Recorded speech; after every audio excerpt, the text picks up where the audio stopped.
On July 16, 1969, at 9:32 a.m. Eastern Daylight Time, Apollo 11 lifted off to begin the lunar landing mission. It's one small step for man.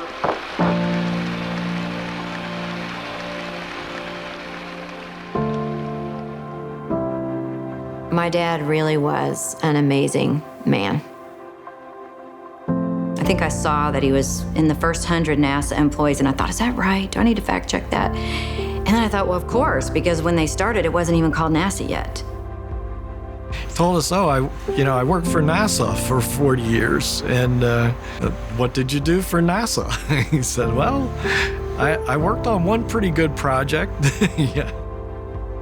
People joke, oh, are you a rocket scientist? Well, Byrd was a rocket scientist. His contributions helped put man on the moon. You know, he was working with supercomputers before people knew what a supercomputer was. He did the calculations and the math that allowed us to plot a trajectory to the moon. You'd never know that he was a rocket scientist, you know, and then he would start showing some of the stuff that he had worked on, and then it went right over it, you know, goes right over your head.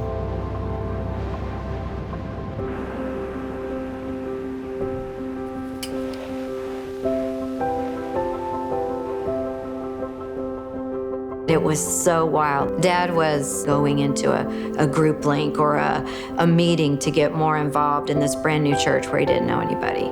I think it was just something everybody should do in his mind. It didn't even occur to him to think otherwise.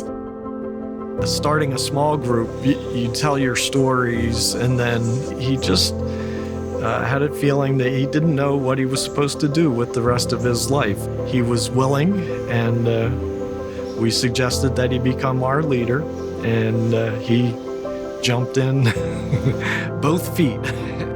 Byrd actually had been leading groups and leading younger men for many years, even before he moved to Atlanta. Always taking an interest in who was kind of coming up behind him.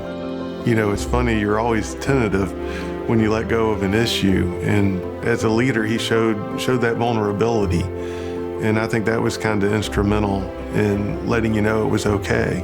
You know, I had nothing to compare this to prior because I had never been in a group before. But what I learned in time was they were a good group of guys that you could talk to, open up to. They would listen, and they would share their inner stories about things they've been through. And I just thought the whole thing was awesome that you could meet a stranger like that and develop that type of relationship over time.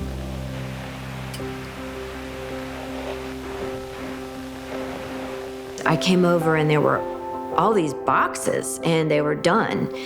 And Dad said the small group, when they'd come over to meet, just said, oh, you know, why don't we all just visit in box? He said, oh no, I couldn't impose on you guys to do that. And then like everybody just insisted on doing something to help him. You know, we got some good bodies here. We can do it. He said, oh, are you sure? You know, okay. I think they knew my dad well enough that it was done in a way that didn't make him feel bad. It didn't make him feel needy. It was just very loving. You know, helping him move was a way that we could show him tangibly how much we loved him and appreciated his leadership. You know, it felt great to be able to just do something for him.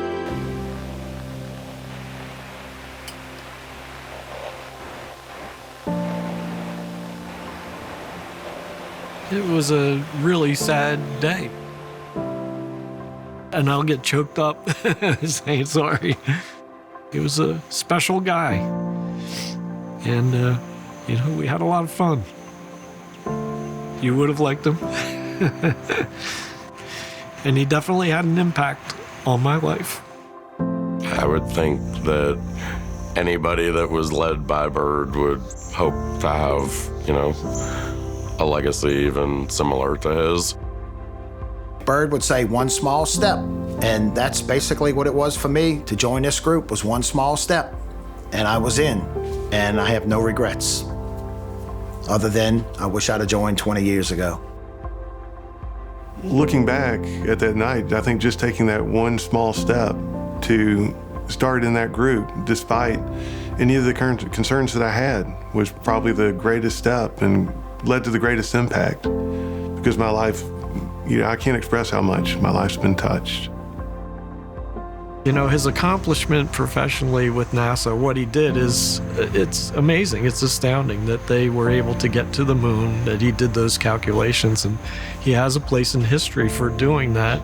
But for me, it's how he loved the guys in the small group and poured into us, and how that impacted our lives and changed us.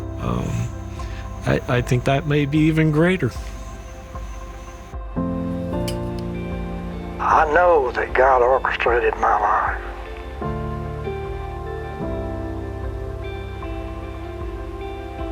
There's no doubt about it. It's one small step for man, one giant leap for mankind.